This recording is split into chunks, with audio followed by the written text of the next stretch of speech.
제 따라하겠습니다. 하나님, 나의 심장으로 당신을 사랑합니다. 자, 옆에 보고요. 아이 컨택하고요. 예수의 심장을 축복합니다. 반대편 보고요. 예수의 심장을 축복합니다. 고맙습니다. 우리 이달의 말씀 할까요? 이달의 말씀 하겠습니다.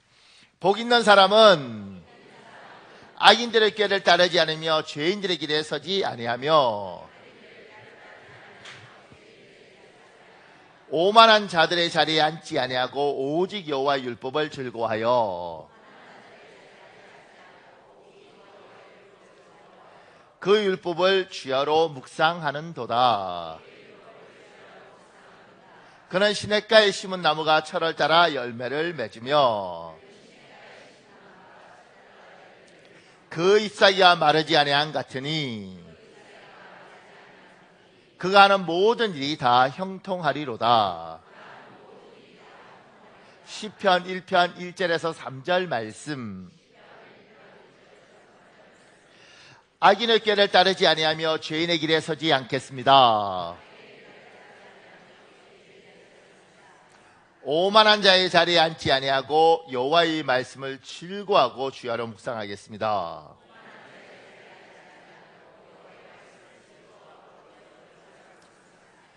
시냇가에 심은 나무처럼 철을 따라 열매를 맺고 잎사귀가 마르지 않게 하옵소서.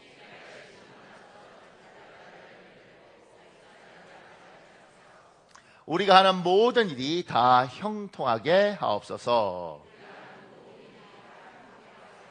예수님의 이름으로 기도합니다. 아멘. 반드시 여러분의 선포대로 될 줄 믿습니다. 감사합니다. 제가 마가복음에 예수님이 시몬 베드로와 그 형제 안드레를 만나는 것과 누가복음 19장에 삭개오를 만나는 부분에 대해서 이렇게 정리해놨습니다. 예수님은 끊임없이 사람들을 만납니다. 예수님을 만난 시몬 베드로, 안드레, 삭개오는 예수님을 통해 선한 영향력을 받습니다. 그들에게 영혼의 변화, 생각의 변화, 삶의 변화 등이 일어납니다. 결국 어두운 인생이 복된 인생으로 변했습니다. 물고기를 낚던 시몬 베드로와 안드레는 사람을 낚는 어부가 되었습니다.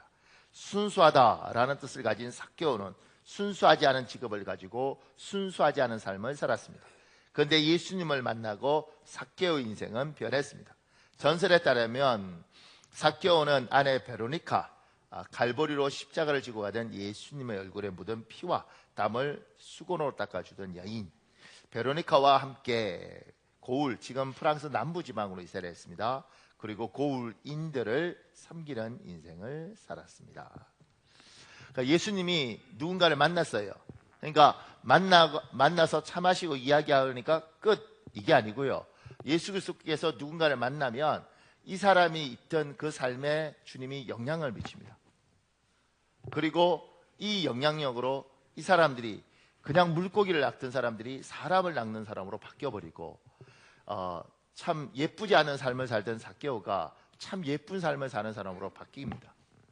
그러니까 예수께서 사람을 만나시는 이유, 주님이 여러분을 부르신 이유는 주님이 여러분에게 영향력을 끼쳐서 여러분을 하나님이 원하시는 좋은 방향으로 바꾸기 위해서 여러분을 부르신 겁니다. 그냥 오신 게 아니고 그러려고 주께서 부르셨고 주님이 여러분을 미는 거예요. 그러니까 예수를 믿는다는 것은 단순히 교회에 와서 예수 믿으니까 좋네, 기분 좋다, 이게 아니라 하나님의 영향을 받는 거죠. 그리고 그 영향에 의해서 사람이 바뀌는 겁니다. 제가 밑에 이렇게 적어놨습니다. 진정한 스승은, 지도자는, 리더는, 선생은 배우는 자에게, 따르는 자에게 선한 영향력을 미치는 사람입니다. 잔 맥스라는 굉장히 유명한 그 리더십 학자가 있잖아요. 그 사람이 쓴 글 중에 이렇게 있습니다. 리더십의 진정한 척도는 영향력, 그 이상도 그 이하도 아니다. 당신이 리더십의 본질을 요약하고자 한다면 그것은 영향력이다. 그러니까 리더라는 사람은 사람에게 영향을 주고 이 사람이 이 리더 때문에 사람이 바뀌는 거예요. 그러니까 굴복하는 게 아닙니다. 굴복이라는 건 옛날 우리나라 대통령들 중에 총칼로 대통령 되신 분들 있잖아요. 그분들 앞에서 고개를 숙이죠. 왜냐하면 잘못하면 총으로 맞으니까 고개는 숙이는데 인간은요, 무릎은 꿇어도 여기는 안 꿇어지는 거예요. 사람이라는 존재는 고개를 숙여도 여기는 안 숙이고 있는 거예요. 이건 진정한 리더도 아니고 지도자도 아니죠. 그냥 사람을 눌러놓고 있는 거예요. 근데 주님을 만난 사람들에게 주님은 여기 몸을 굽히는 게 아니라 여기를 굽히도록 하고, 여기나 여기가 영향을 받아서 사람 자체가 스스로 바뀌는 거죠. 이게 예수 그리스도의 능력이고 예수님이 가지신 힘입니다. 그러니까 진짜 스승은 이런 거죠. 그러니까 학교에서도 선생님들이 요새는 힘이 없는데 옛날에는 때려서 잡는 거잖아요. 학생들을 손바닥 내! 때려서 그렇게 사람을 굴복시키는 것인데, 그렇지 않은 어떤 선생님들은, 제가 학교 다닐 때 우리 애들이 이제 제 고등학교 때 이상한 짓을 했어요. 그러니까 선생님이 너희들의 것들은 너희들이 이렇게 잘못한 건 너희 잘못이 아니고 내 잘못이다. 그리고 제가 고등학교 1학년이었는데 선생님이 너희가 날 때려라. 그리고 자기가 이렇게 책상에 이렇게 하더라고요. 그때 지금 생각하면 한번 시크 때려볼 텐데 그때는 너무 순진해서 선생님을 때리고 막 우는 거예요. 이렇게. 그리고는 그분을 존경했죠. 그분이 국어 선생님이었어요. 그래서 제가 국어 선생님이 되려고. 그러니까 영향을 받은 거죠. 왜냐하면 너무 멋있더라고. 지금 애들한테 때리라고 하면 애들은요 거의 반쯤 죽여놓을지도 모릅니다. 요새 애들은 달라요. 근데 그 당시에는 선생님 때리고 막 얼마나 울고 막 이랬는지 몰라요. 그러니까 선한 영향력이 사람 몸을 굽히는 게 여기를 굽히도록 만들고, 여기가 좋아서 흠모하도록 만드는 게 영향력이죠. 사람을 바꾸는 거예요. 주님을 만났던 사람은 이 영향력을 받았습니다. 그러니까 사랑 여러분, 여러분이 그냥 교회만 다니는 게 아니라 교회에 와서 이 예수 그리스도를 만나고 그분의 선한 영향을 받는 복이 있길 예수님 이름으로 축복합니다. 근데 이제 이 주님이 우리에게 좋은 것들을 많이 주시는데도 불구하고 제가 밑에 이렇게 적어놨습니다. 우리의 아둔함 때문에 좋은 것을 오해하고 왜곡해서 배우기도 합니다. 하나님은 우리에게 참 좋은 걸 주셨는데 우리가 잘못 배울 수도 있어요. 밑에 이런 글이 있습니다. 미국의 30대 대통령이었던 켈빈 쿨리지 대통령의 집권 당시 영향력과 관련된 재미있는 에피소드가 있다. 백악관에서 하룻밤 잔 방문객이 다음날 아침 쿨리지 대통령과 아침 식사를 하게 되었다. 그는 대통령에게 좋은 인상을 남기고 싶었다. 그는 대통령이 커피 먹는 모습을 주의 있게 보았다. 쿨리지 대통령은 커피를 커피잔에서 쟁반 접시에 옮겨 붓고 커피 위에 천천히 설탕과 크림을 약간 섞는 것을 보았다. 그는 이것이 백악관에서 커피 마시는 방법이라고 생각했다. 그래서 백악관에서 커피 마시는 에티켓을 따라 커피를 먹기 위해 대통령이 커피 먹는 순서를 따랐다. 그런 쟁반 접시에 커피를 붓고 설탕과 크림을 섞었다. 그리고 나서 가만히 대통령의 다음 행동을 기다렸다. 그런데 그는 대통령의 다음 행동을 보고 너무 당황했다. 대통령이 쟁반 접시를 바닥에 내려놓자 고양이 한 마리가 다가와 커피를 핥는 것이었다. 고마워요. 이게 미국식 농담인데 여러분이 웃는 건 굉장히 수준 높은 거예요. 그러니까 뭐야 이렇게 되면 안 되고 이거 아메리칸 농담이네 이러면서. 그러니까 이게요 지금 오해하고 있는 거잖아요. 대통령의 그 다음에 백악관은 이렇게 커피 먹는가 보다. 하나님이 좋은 우리에게 영향을 줄 때도 우리가 왜곡해서 잘못 들을 수 있어요. 제가 이제 저희가 목사가 될 때에는 목소리가 이렇게 가벼운 것은, 그러니까 우리가 타고난 목소리가 있잖아요. 목소리가 이렇게 중저음이 아니고 이렇게 그냥 생목소리인 사람들이 있죠, 목사님들이. 그러면 이제 이게 조금 보기 안 좋았는 것 같아요. 저희 때는 대통령 후보였던 안철수 씨인가 그 사람 원래 목소리가 좀 이렇게 가나프고 그러잖아요. 근데 어느 날 목소리가 바뀌었더라고요. 이렇게 제가 들으니까 훈련해서 이제 아마 누가 특별히 지시해서 목소리를 남자처럼 까는 거죠. 그러니까 한국 문화는 목소리가 좀 깔려야지 이렇게 무게가 있고 여보세요? 이러면 가볍다고 생각하는 거지.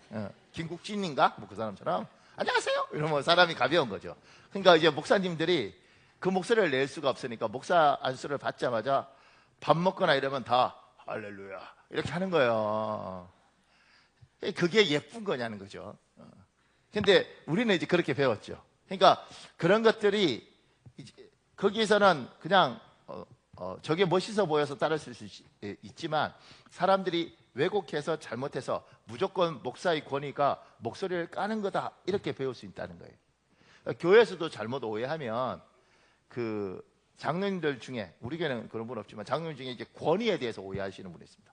그럼 권위에 대해서 오해하면 기본적으로 이제 교회에 이렇게 걸어 다니실 때 뒷짐지십니다. 뒷짐지고 이렇게 했다가 야 김집사 저기 이제 휴지 치워 이러고 다녀요. 근데 그게 멋있게 보이면 어떡하겠어요? 그럼 다 뒷짐지고 다니는 거죠.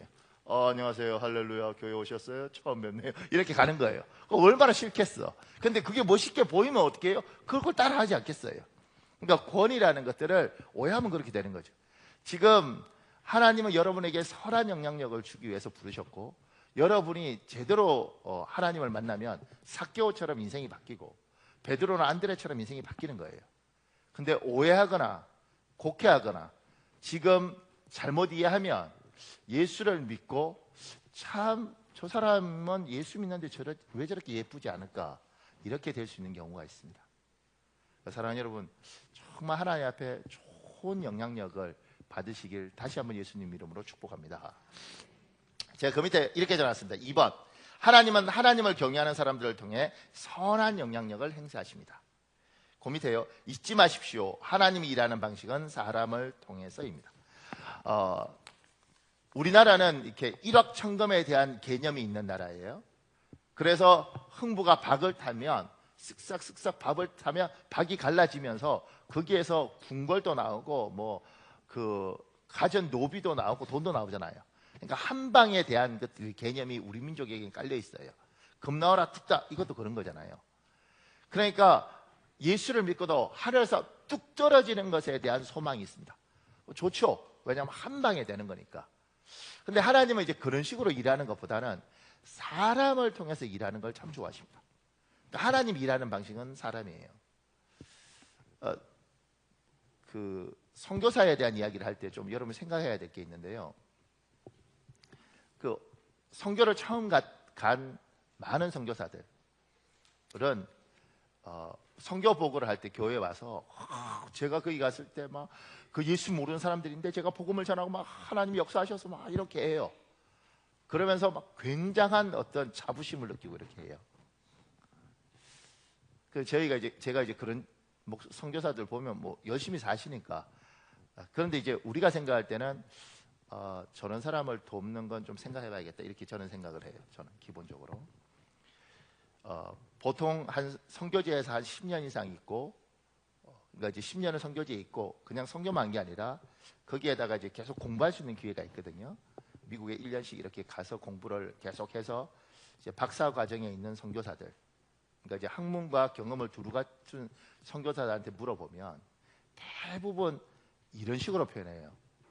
제가요 선교지 가서 처음에는 제가 그들을 위해서 간 줄 알았는데 돌아보면 그들 때문에 제가 복을 받았어요. 제가 거기서 사람이 뭔지 이해하고, 제가 거기서 하나님의 은혜를 이해하고, 제가 거기서 참 많이 변했습니다. 많은 사람들이 제가 그 사람들을 도운 줄 아는데 그게 아니고 그 사람들이 저를 도왔죠, 이렇게 말을 해요. 이런 거 처음 들으시나요? 정말 오래 선교한 사람들은 그 속에서 하나님이 주시는 큰 은혜를 받습니다. 선교사들 중에 신실한 선교사는 대부분 이렇게 고백합니다.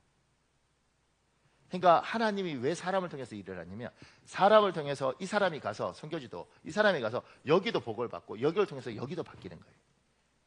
이게 하나님이 일하시는 방법이라니까요.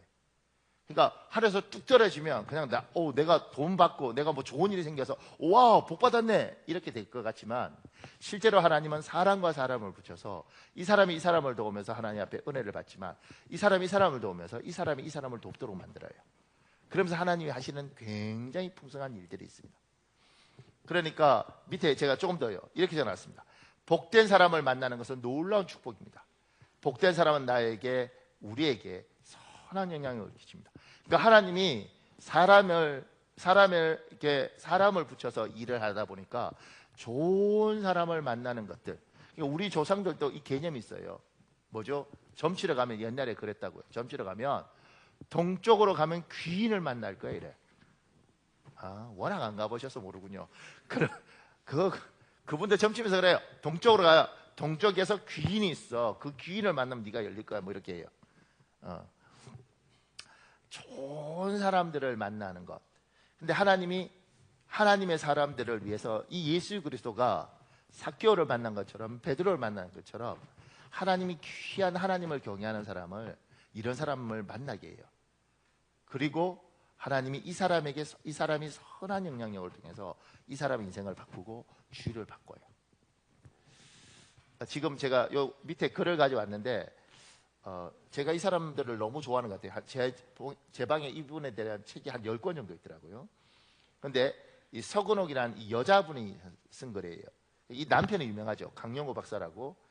이렇게 적어놨습니다. 제가 한국인 최초의 시각장애인 박사, 2001년 당시 미국 이민 100년 한국 역사상 최고위직인 백악관 국가장애위원회 정책차관으로 발탁된 사람, 이 배우자예요. 그러니까 근데 이제 이분에서 조금 더 설명할 것은, 이 강영호 박사가 14살인가 그때 축구를 하다가 공에 맞아서 눈에 망막이 떨어져요. 그러면서 시각이 점점 없어져서 나중에 시각을 잃어버리죠. 근데 이분을 만나서 여러 가지 일들이 있습니다. 제가 이거 다 읽고 조금 더 설명할게요. 보세요. 1961년 5월 세 번째 주일 오후에 시력을 거의 모두 잃고 형태만을 희미하게 알아볼 수 있는 한 소년을 만났다. 그는 혼자 부딪히지 않으려 애쓰며 더덩거리며 조선일보사 뒤 소공동에 위치한 한국 걸스카우트 본부를 찾아 10여 명의 여대생들이 중고등학생을 지도하기 위해 훈련받던 방에 녹화하고 들어왔다. 그때 난생 처음으로 맹인을 만난 나는 큰 충격을 받았다.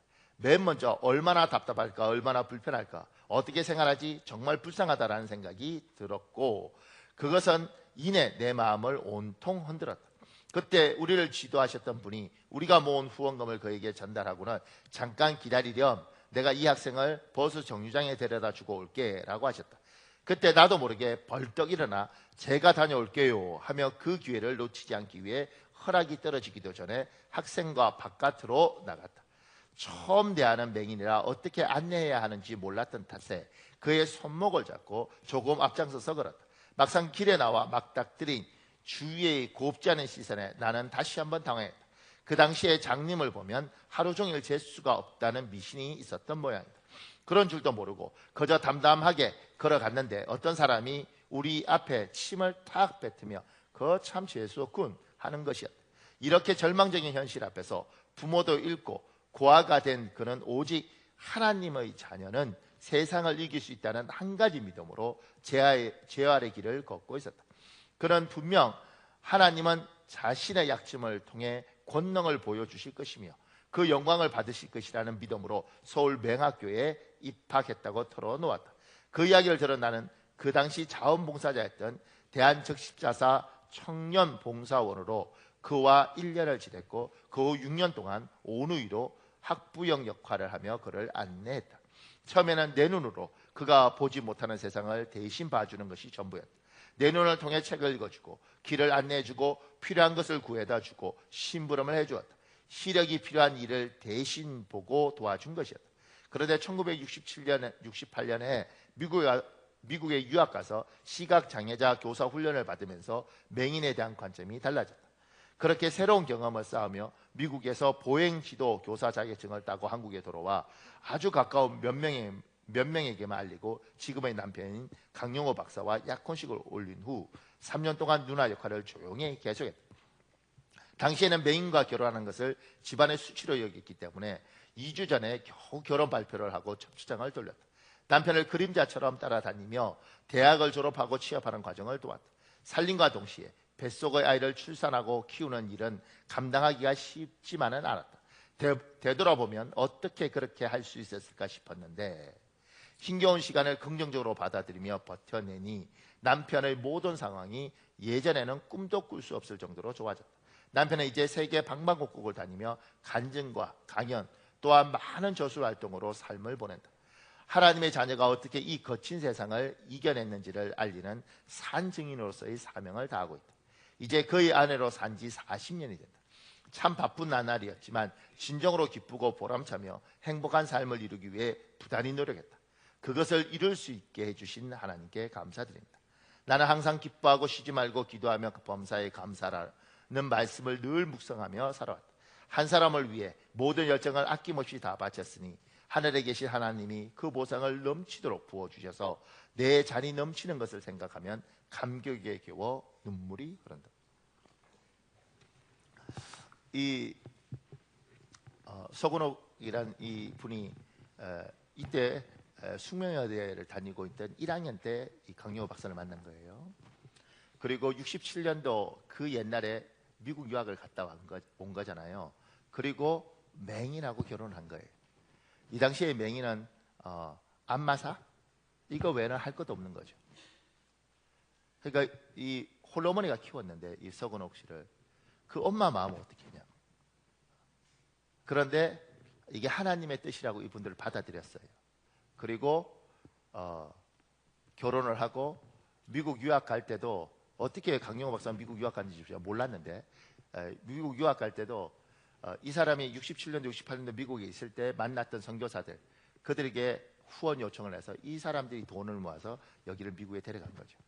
그래서 미국 가서도 점자 도서관 이런 거 다 도와주면서 그러면서 한 사람을 박사로 만들고 그리고 그가 이 정책 차관보라는 자리가 미국의 500 관료 중에 500명은 최고위 관료 500명은 대통령이 임명하고 상원의 비준을 받아야 되더라고요.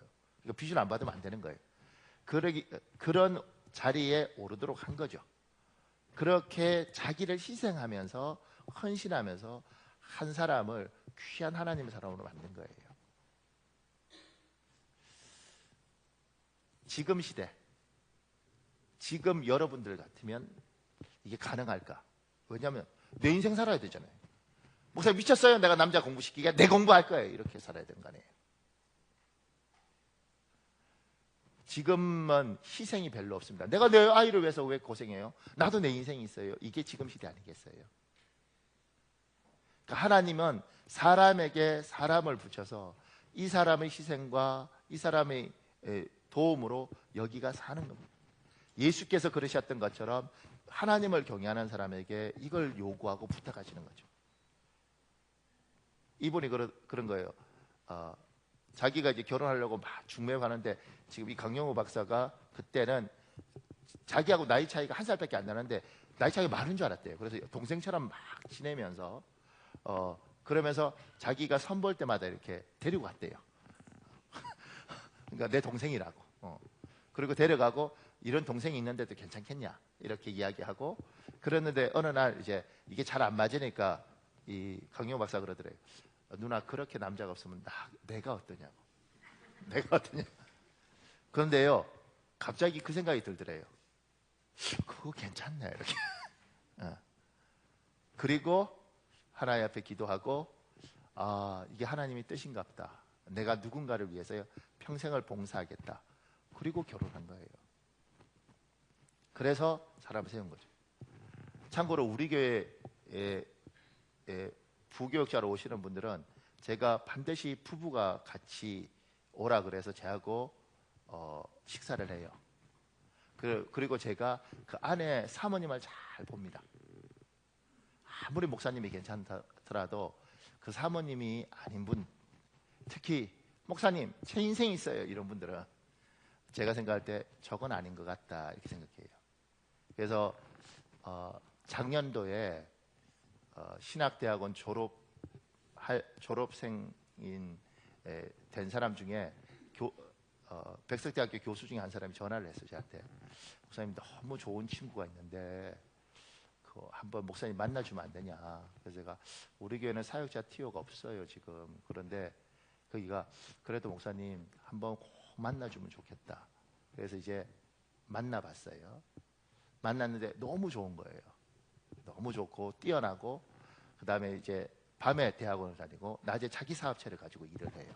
그래서 제가 보니까 굉장한 엘리트인데 그래서 그 친구하고 이렇게 이야기하면서 우리가 사례를 지금 할 수 있는 자리는 없지만 유치부라도 와서 뭐 무임이라도 그러면 교회에 대해서 배우고 언젠가 목사가 될 테니까 교육자로서 우리들이 사는 삶도 보고 그렇게 하겠냐 이렇게. 이 친구는 자기 나이에 이런 기회가 있다는 게 너무 좋은데 그 부인 되시는 사모님 얼굴이 사색이 됐어요. 얼굴이 완전히 그냥 갔어 맛이. 예. 참 괜찮은 사람인데 너무 무서웠던 거죠 사역이. 그래서 나중에 전화가 왔어요. 뭐라고 전화가 왔냐면 목사님 아내가 도저히 이 길은 갈 수 없다고 그럽니다. 길이 무섭기도 하고 자기가 그렇게 희생할 그럴 자신이 없는 거죠. 그러니까 하나님이 누군가에게 기회를 주고 또 누군가가 희생해서 이걸 만들어가는 거죠. 제가 참 이거 설교하다 보니까 우리 교회는 뭐 우리 교회가 꼭 그런 건 아니지만 우리 교회는 그 여자 집사들이 굉장히 훌륭해서 또 여자 권사님들이 굉장히 훌륭해서 남자를 많이 이렇게 하여튼간 손봐가면서 사는 집안이 많아요. 그리고 그 덕분에 이 손 잘 본 남자들 중에 장로님도 되시고 안수집사도 되시고 뭐 그런 분들 있죠. 강 장로님도 권사님이 손 잘 봐서 장로님 되신 거 아닌가요? 내가 그렇게 알고 있는데 남 이야기 하듯이 이렇게 오시는데 손 잘 보고 이렇게 해서 되신 분들 많죠. 그러니까 누군가의 희생을 통해서 누군가가 자라는 겁니다. 그리고 하나님은 그걸 하나님을 경외하고 하나님을 많이 헌모하는 사람에게 요구를 해요. 얘야, 네가 좀 희생해서 누군가를 키워야 되지 않겠니? 너의 희생을 통해서 누군가를 좀 받쳐주면 안 되겠니? 주님, 내 인생은요? 내 인생은요? 얘야, 내가 보상해 줄게. 내가 보상해 줄게. 너의 희생이 절대 헛되지 않도록 해줄게. 그러니까 얘야, 네가 좀 희생해 보면 안 되겠니? 아무도 아멘 안 할 줄 알았어요. 제가 그 밑에 이렇게 적어놨습니다. 사람을 통하여 일하시는 하나님의 방식. 모든 사람과 화평을 도모하십시오. 로마서 12장 18절 있습니다. 여러분 읽어볼래요? 시작.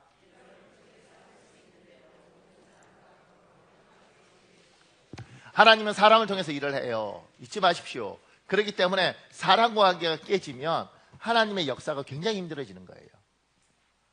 그러니까 하나님이 좋은 사람들을 여러분 옆에 있게 하시고 특히 그게 가족이고 남편이고 배우자면 관계를 잘 하셔야 됩니다. 할 수만 있다면 화평하기 위해서 몸부림을 쳐야 됩니다. 제가 그 밑에 이렇게 적었습니다. 사탄은 하나님의 일을 방해합니다. 그래서 인간관계에서 다툼과 반목과 불신을 조장합니다.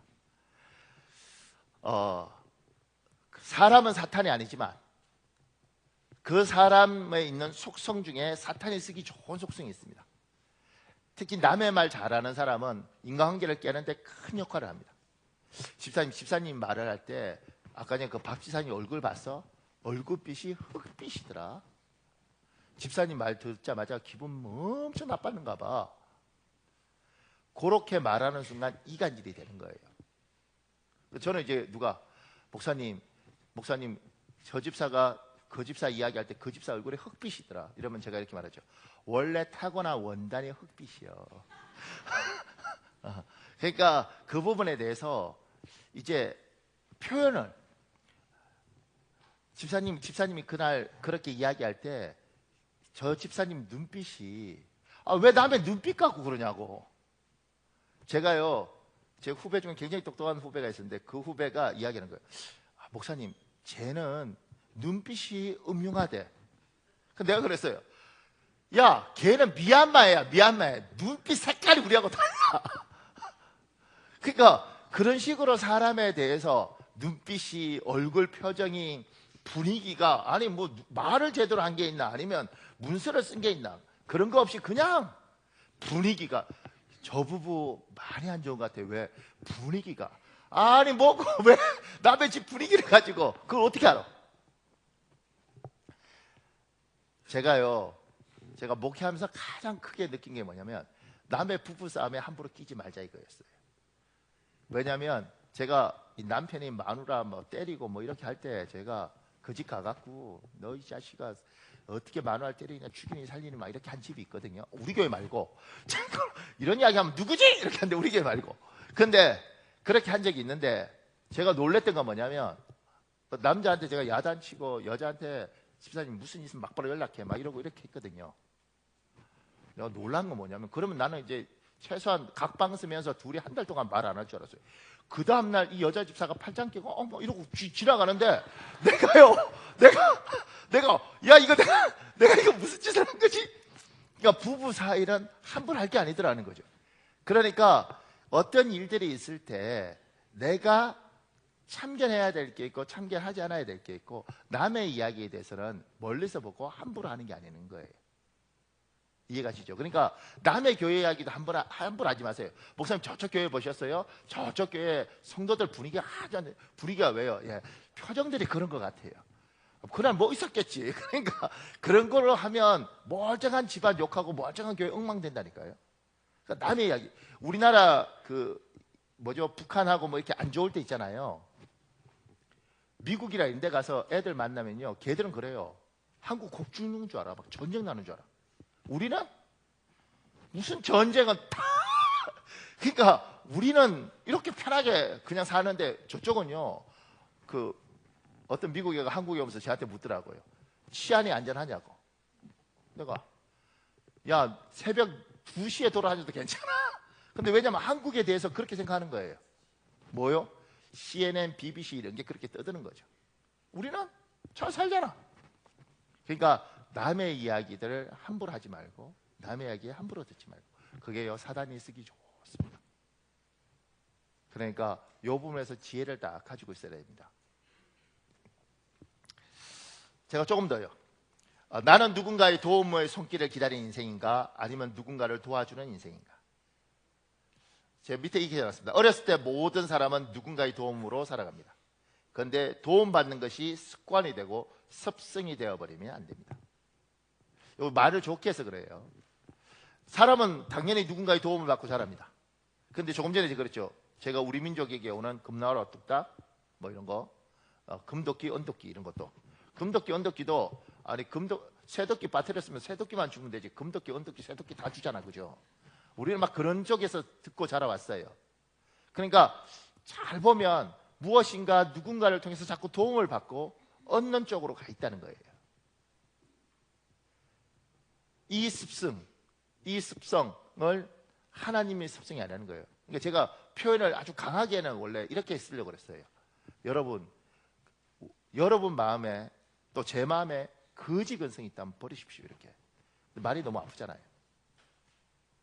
그래서 안 썼는데, 우리 마음에 누군가에게 자꾸 얻어먹어야 되고 도움을 받아야 되고 그런 습성이 우리 속에 있다는 거예요. 근데 세상 사람은 그렇게 산다 할지라도 여러분과 저는 예수 믿는 사람들이잖아요. 예수 믿는 사람은 그렇게 살면 안 된다는 거예요. 보세요. 밑에 제가 이렇게 적었습니다. 생각을 바꿔야 됩니다. 하나님 우리를 그리스도인으로 부르실 때 복의 통로로 부르셨습니다. 우리 창세기 12장 3절에 있습니다. 여러분 읽으십시오. 시작.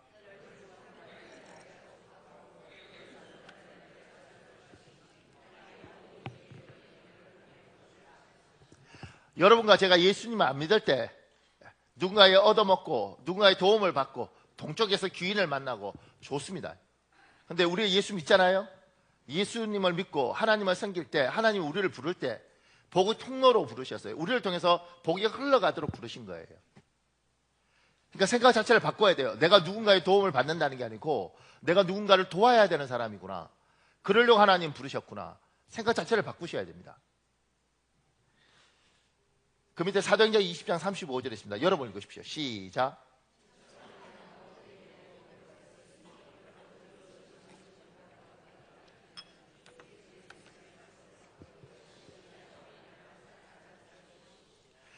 예수 그리스도께서 말씀하신 거예요. 주는 것이 받는 것보다 복이 있다.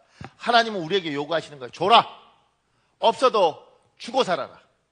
공부해서 남 주고, 좋은 직책 받으면 그것 통해서 남 도와주고, 너에게 물질이 많으면 누군가를 돕고 살아라. 생각 자체가 하나라도 얻어먹겠다, 하나라도 챙겨 먹겠다는 게 아니고 내가 주고 산다. 내가 없어도 주고 산다. 내가 베풀고 산다. 머릿속에 예수 믿는 순간 생각을 딱 바꾸는 겁니다. 주고 산다. 나는 베풀고 산다. 저희 집사람이 저한테 엊그저께인가 15만 5천 원을 달래요. 15만 5천 원. 내가 왜 15만 5천 원을 주냐? 그러니까 생일 선물을 당신이 안 했는데 자기가 옷을 하나 보고 왔는데 그게 15만 5천 원이래요. 내가 이 설교만 준비 안 했어도 내가 주고 산다. 내가 줬어. 15만 5천 원. 5천 원 깎아달란 말 안 하고 줬어. 그냥 내가 주고 산다. 주고 산다고 생각하니까 편하더라고. 내가 줄게.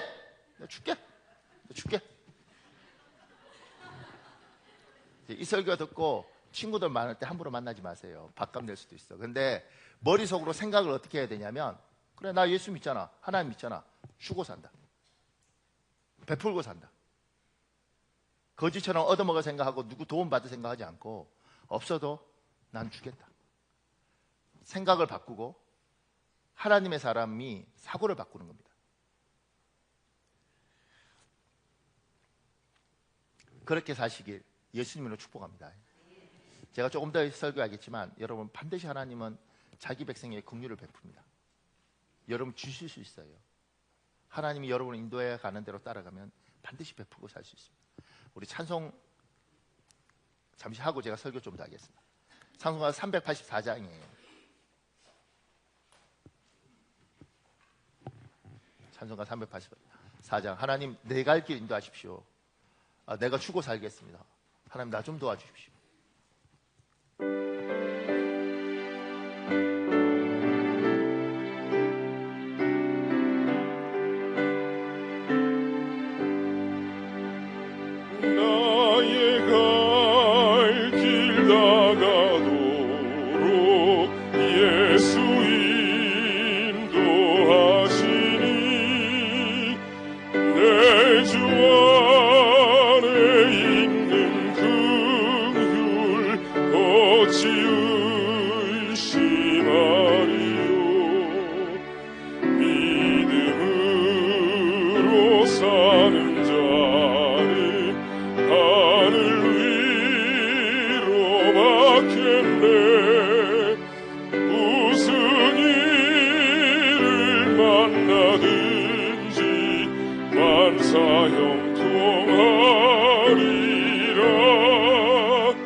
사랑하는 여러분, 없더라도 예수 믿는 여러분, 하나님 믿는 여러분, 주고 사시길 예수님 이름으로 축복합니다.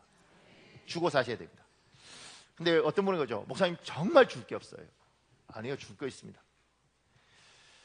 제가 밑에 이렇게 적어놨습니다. 랄프 왈도 에머슨이라는 사람이 쓴 글 중에 이런 내용이 있습니다. 모든 사람이 누군가에겐 영웅이자 현인이다. 그 누군가에게는 그의 모든 말이 큰 가치를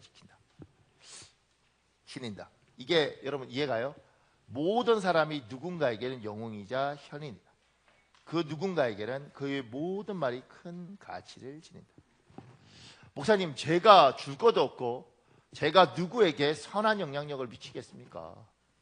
목사님, 저 별거 없는 사람입니다. 근데 오늘 이 에머슨이 한 말은요, 모든 사람은 누군가에게는 커요. 이해 안 가십니까? 제가 별 볼 일 없지만 제 집에서 우리 아이들한테는 저의 영향력이 절대적입니다. 제 아내가 또 제가 우리 부부 사이의 영향력은 절대적입니다. 여러분들이 사람들이 볼 때는 하찮아 보여도 여러분의 집안에서는 내 아이에게는 내 배우자에게는 심지어 내 친정 엄마에게는 절대적인 영향력을 가진 사람이고 절대적인 말 한마디가 그들에게 큰 충격을 줄 수 있는 사람이라는 것입니다. 그 부모에게 영향력을 미치는 거예요. 그 사람에게 영향력을 미치는 거예요. 그 중에 하나가 뭐냐면 제가 이렇게 적었습니다. 나와 관계된 모든 사람에게 예수님을 알게 하십시오. 이것이 그 사람을 돕는 최고이고 최선의 길입니다. 우리 시편 128편 1절에 있습니다. 여러분 읽어볼래요? 시작.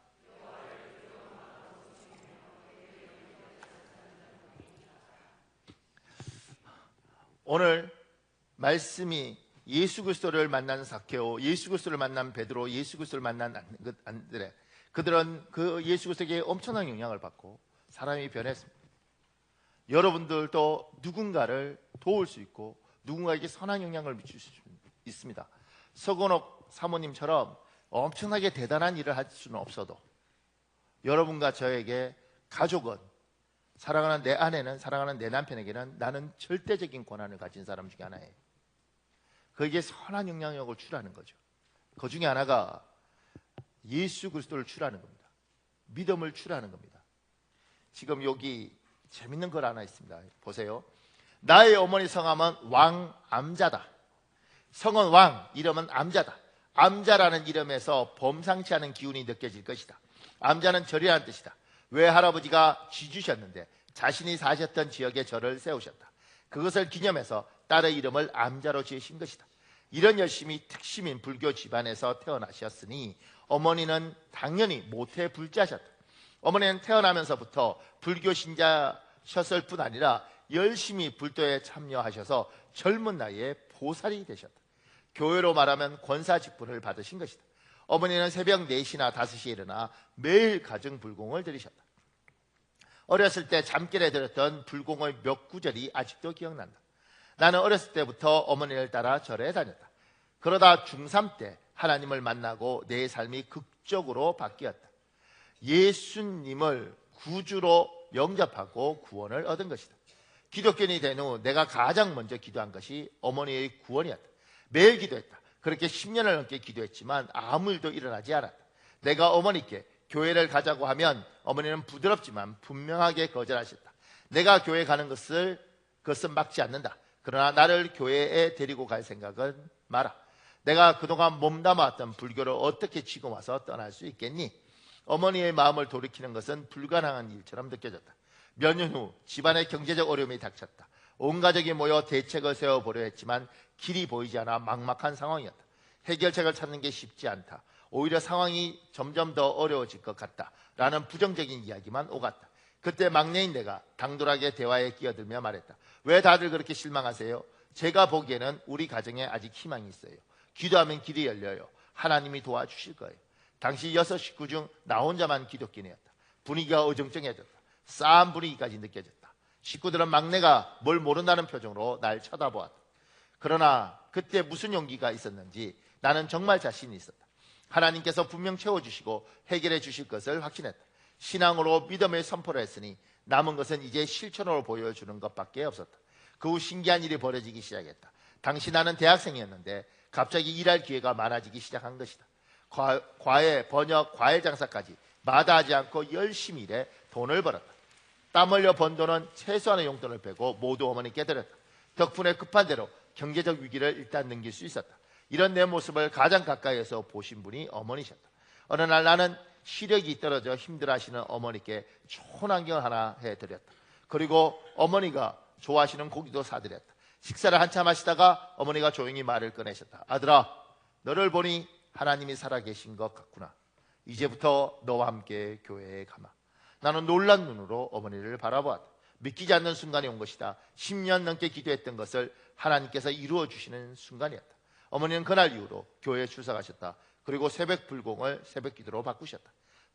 보살이셨던 어머니는 지금 열심히 기도하는 권사님이 되셨다. 하나님의 신비는 놀랍다. 우리가 그것을 믿으며 최선을 다할 때 하나님은 때가 찬 경륜으로 당신의 뜻을 이루어 가신다.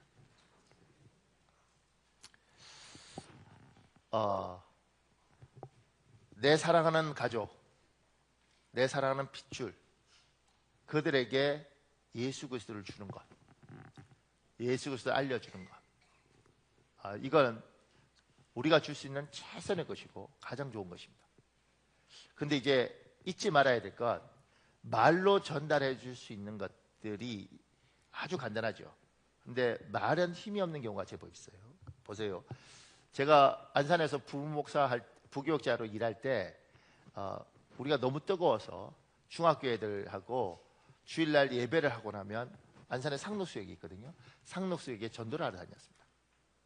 그러니까 늘 이제 애들하고 같이 가서 전도지 이렇게 나눠주는 거예요. 근데 어느 날 몇 주를 열심히 우리 했는데 어느 날 그 상록수역에 청소하던 그 청소부 아저씨가 빗자루를 들고 쫓아오셨어요. 분노에 겨웠어요. 니들 때문에 죽겠다는 거지.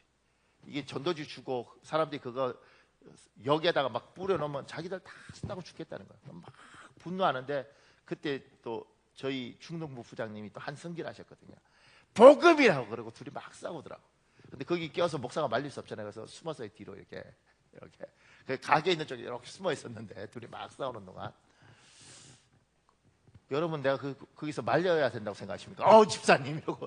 그러니까 거기서 목사까지 끼면 웃기잖아요. 그래서 뒤에 있으면서, 왜냐 우리 부장은 이렇게 한성기를 하셔서 말려도 안 돼요. 뒤에 이렇게 싹 빠졌는데, 그때 그 가게, 화장품 가게였는데 그 지하철역에 이렇게 쭉 그 가게들이 있었어요. 근데 그분이 그러더라고요. 목사님이시죠? 그래서 예. 어떻게 하세요? 그러니까 몇 주 봤대요. 그래서 교회 다니세요? 그러니까 안 다닌대요. 그래서 그분이 이러더라고요. 목사님들은 참 쉽게 일하려고 그래요. 그래서 내가 예? 그러니까 목사님 이거 종이 이 쪼가리 몇 개 줘서 저 사람들이 교회 갈 것 같아요. 그 말 들으니까 맞더라고. 그래서 내가 그럼 어떻게 해요? 저 사람처럼 빗자루 들고 와서 저 사람 도와줘야죠. 쓸어야죠.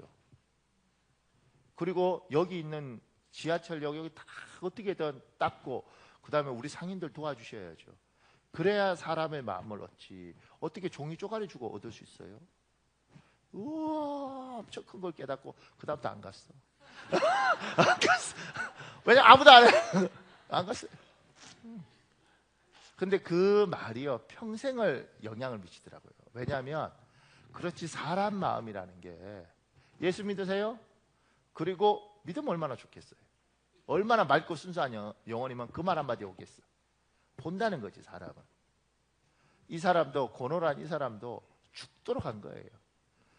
오직 예수 믿는 게 자기 혼자인데 복음을 전해도 언제 날지 모르니까 10년을 기도하면서 가족을 위해서 최선을 다해서 봉사한 거죠.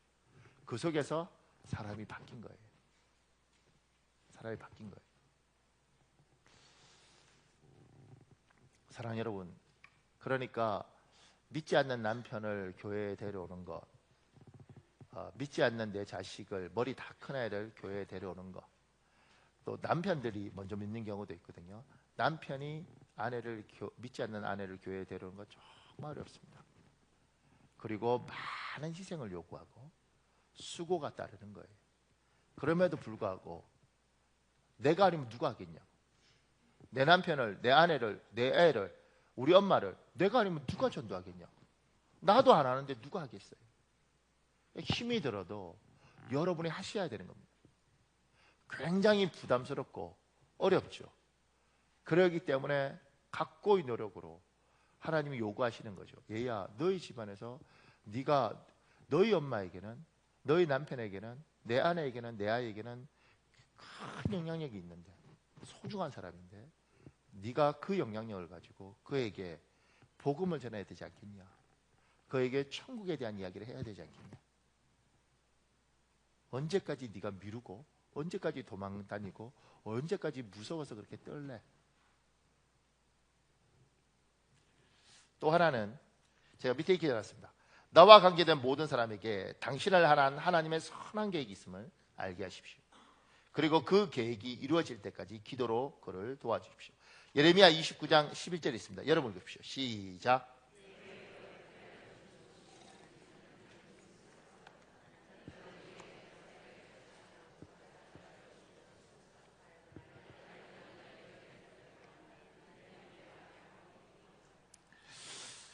예레미야 29장 11절에 그런 거죠. 나는 너에게 나쁘게 하여 주지 않고 잘해주려고 뜻을 세웠다. 이게 하나님 뜻이에요.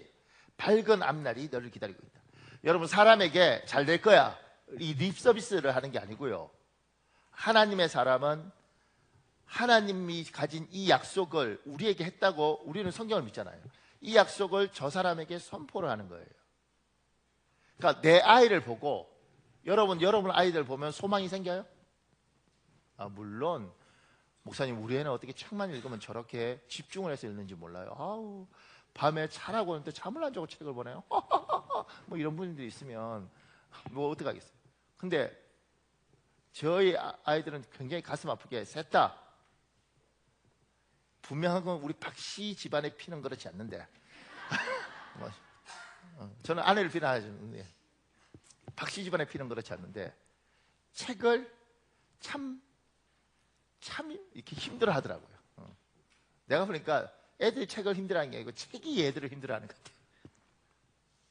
그런데 우리 부부는 이 새 아이에 대해서 잘 될 거라는 확신이 있습니다. 얘를 믿는 게 아니고요, 얘를 우리에게 허락하신 저분을 믿는 거예요. 그러니까 이제 상태를 보면 고생 좀 하겠죠. 왜냐하면 만들어서 하나님 복 주지 않겠어요? 근데 얘들에게 우리가 기대하는 건 반드시 하나님이 너에게 선한 걸 줄 거다. 힘들고 어려운 일이 있겠지만 하나님 반드시 너에게 선한 걸. 왜냐하면 저분이 그걸 가지고 너를 이 땅에 태어나게 했다고 우리는 믿는다. 이게 믿음이고 그걸 그 아이한테 선포하는 거죠. 보세요. 여기 밑에 또 재밌는 글 있습니다. 예전에 내가 사역하던 교회에 지수라는 청년이 대학 편입 준비를 하고 있었다. 지수는 열심히 준비한 편입 시험을 마치고 내가 이끄는 일본 선교에 참여했다. 선교 기간 중에 지수의 편입 시험 결과가 나오는 날이 겹쳐 있었다. 아침 기도회 시간에 선교 팀원들이 모여 앉아 찬양을 하고 있는데 지수가 시험 결과를 알아보겠다고 잠시 나갔다. 결과를 확인하고 돌아온 지수 얼굴을 살펴보니 묘한 미소가 있었다. 우리는 잠시 찬양을 멈추고 결과를 물었다. 어떻게 됐냐? 떨어졌습니다. 나는 순간 놀랐다. 지수는 성실한 청년이었다. 신앙도 좋아서 많은 후배들이 따랐다. 그런 지수가 낙방하다니. 농담하지 말고 진짜 어떻게 됐냐? 농담 아니에요. 떨어졌어요. 분위기가 찬물을 끼얹어 조용해졌다. 우리는 지수에게 무슨 위로의 말을 해야 할지 몰랐다. 자신이 원했던 결과를 받지 못했지만 지수는 일본 선교 기간 동안 최선을 다했다. 한국으로 돌아오던 날 지수에게 내가 물었다. 목사님, 다시 편입시험 준비해야 할지 그냥 지금 학교에 다녀야 할지 잘 모르겠어요. 그러면서 다시 편입을 준비할 때와 지금 학교를 그냥 다닐 때의 각각의 장단점을 쭉 나열하며 말했다. 어느 정도 듣다가 나는 지수에게 간단명료하게 내 생각을 말해주었다. 생각 잠시 멈추자. 그냥 기도하자. 그렇게 하나님 뜻을 구해라. 그리고 어느 쪽이든 편하게 선택해라. 내가 진짜 하나님께 의지하면서 선택했다면 거기로부터 하나님이 다시 역사하실 거다. 내가 이렇게 말할 수 있었던 것은 나도 지수도 우리의 삶을 향한 하나님의 주권이 분명히 믿었기 때문이다. 지수의 편입 계획을 적고 다시 다니던 학교에서 계속 공부하는 쪽으로 결정을 내렸다. 기도하며 자기가 선택한 것에 최선을 다했다. 후에 학교에서 선발하는 교환 학생으로 뽑혔고 졸업 후 미국으로 유학을 떠났다. 미국에서 영어의 장벽 때문에 쉽지 않았지만 지수는 열심히 공부했다. 드디어 졸업 논문 주제를 잡아야 할 중요한 시점이 왔다. 지수는 내게 A 방향으로 써야 할지 아니면 B 방향으로 써야 할지 고민이 된다고 말했다. 내 대답은 똑같았다. 내 생각을 잠시 접어두고 기도해라. 그리고 선택하면 된다. 기도하며 쓴 논문이 잘 통과되었다. 지수는 졸업 후 자기가 어떤 선택을 해야 할지 물었다. 미국에 남아야 할지 한국으로 가야 할지 잘 모르겠다고 했다. 그때도 내가 해준 말은 똑같았다. 기도하고 그냥 하나님이 열어주시는 곳으로 가면 된다. 나는 지수의 삶을 하나님이 주권적으로 이끌어 가시는 것을 여러 번 보았기 때문에 이번에도 자신 있게 말할 수 있었다. 지수는 미국 교수 자리를 지원했으나 문이 열리지 않았다. 한국 교수 자리도 길이 나지 않았다. 지수도 나도 초조함을 느꼈다. 그러니 더 열심히 기도할 수밖에 없었다. 그러던 중 중국 닝보란 지역에서 교수 채용 공고가 났다. 영국 노티맨 대학의 중국 분교에서 교수를 찾고 있었던 것이다. 당시 이 학교는 서양인 교수들과 동양인 교수의 비율을 맞추기 위해 교수 지원자 중에서 동양 사람들에게 관심을 갖게 되었다. 결국 치열한 경쟁을 뚫고 지수가 해당 학과 교수로 선출되었다. 하나님의 주권적 예비하심을 다시 한번 경험하는 순간이었다. 지수는 지금 선교의 마음을 품고 닝보에서 학생들을 가르치고 있다. 나는 하나님의 주권을 믿는다. 우리의 삶의 주인이신 하나님께서 우리의 삶을 선하게 이끌어 가신다.